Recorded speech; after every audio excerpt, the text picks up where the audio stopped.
Hi, this is Christine for Trinity Stamps. I have another video today.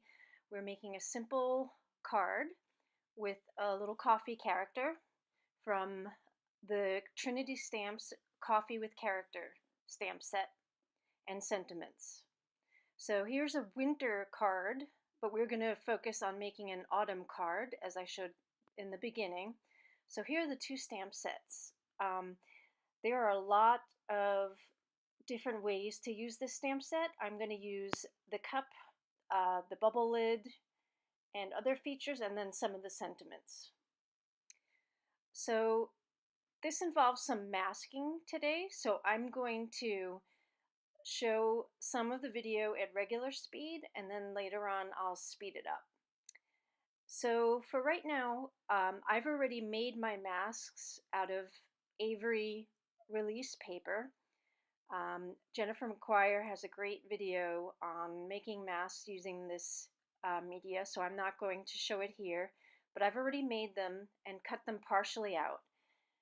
So I'm showing the pieces that I had made previously. There's the little character, the little bubble lid, and I'm making a scarf. And the scarf is what is going to require masking.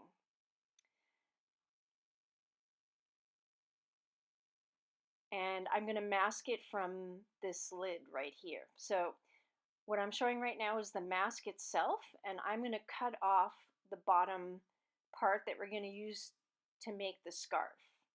And I apologize that you can't really see me cutting it out too well, but you'll see what's left of it. And we're cutting out the part that we don't want to, we're using the part that we don't want to see, and we're cutting off the part that we do want to see. So that's essentially what you do with a mask. So there I have the portion of the mask that I'm going to stick down, and I'm going to remove my pieces, and I'll show them later. And so then when the scarf is completed, that's what it'll look like. So here I'm going to peel off the mask, which the Avery release paper is really nice. I've used several different kinds of paper for mask, but I have to say that this is my favorite, even though it's a little hard to peel off. As you can see me off camera, I've been trying to peel it off, but it's very sturdy, so you can use it over and over again very easily. So the great thing about using this component is that you can line it all up with the X. So I've lined the X on the stamp with the X on the mask, and then it's perfectly aligned.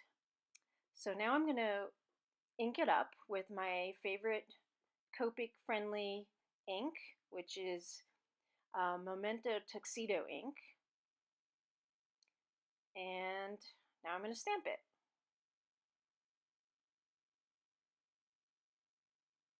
And you want to make sure you get a good transfer.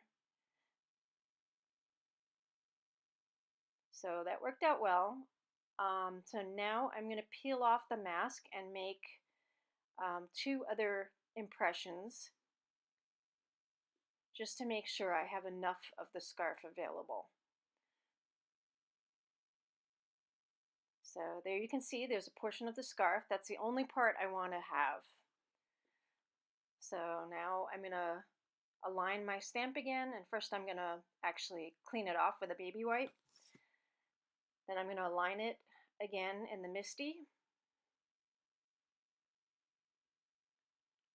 because I'd like to get two more impressions of that.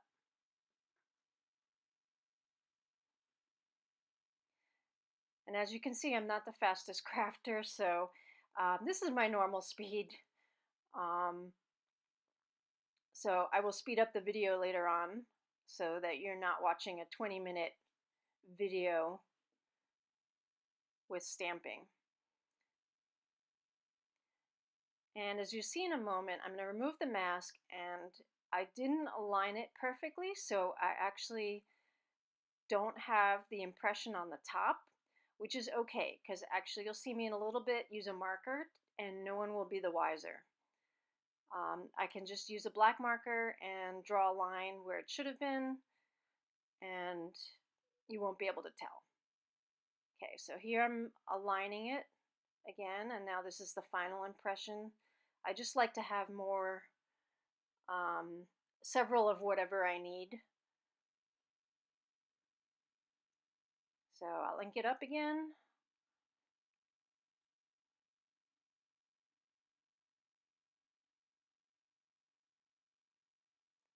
And there, that worked out better because now the top line is where it should be. And as you can see, two of them look really good, and the one I did in the middle is not so great. So anyway, now I'm gonna speed things up in a moment, because all I'm gonna be doing is regular stamping. I'm not doing um, anything special. I'm using the same ink. I'm not doing any masking. So I'm just stamping these characters, and so now I have to line the feet and the arms, and such a cute character.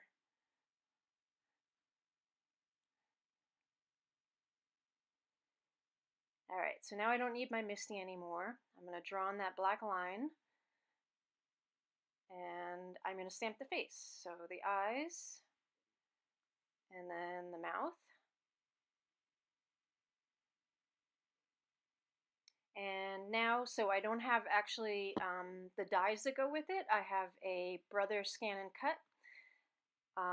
My friend Heidi told me about the Scan and Cut, and I have to say I love it a whole lot because you don't have to have the dies. So my machine cut out everything, and now I'm just gluing everything together in place. I've put double stick adhesive on all the pieces, and now I'm going to Copic color in. I want this to look a little bit autumn-like since we're in autumn and not in winter yet.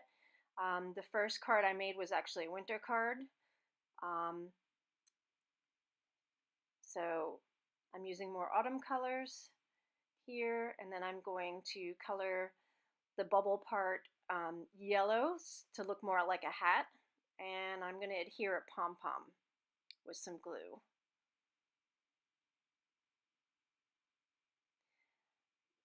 And now I'm going to finish, I'm going to Copic color the coffee, and then I'm going to use a white gel pen or acrylic pen to make a little bit of highlights. So now I'm trying to finish the card. I've pre-cut a panel, and I'm adhering it to the card base. I pre-cut a different panel with double stick adhesive, and now I'm sort of trying to put everything in place. So here's the winter card that I made. I'm going to stamp sending Frappy hugs. So I'm going to remove those sentiments.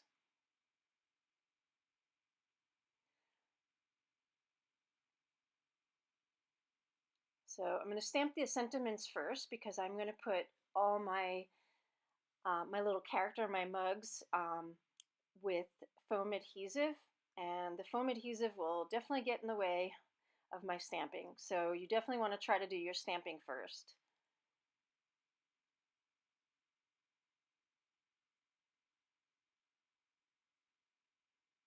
And I love all the different fonts in this set. There's two different fonts, and I love how they go together. Just creates a lot of interest. So here I'm just adhering the double-sided foam and putting my little character on, and one mug and then the other. So thank you for watching today, and I hope you enjoyed this video.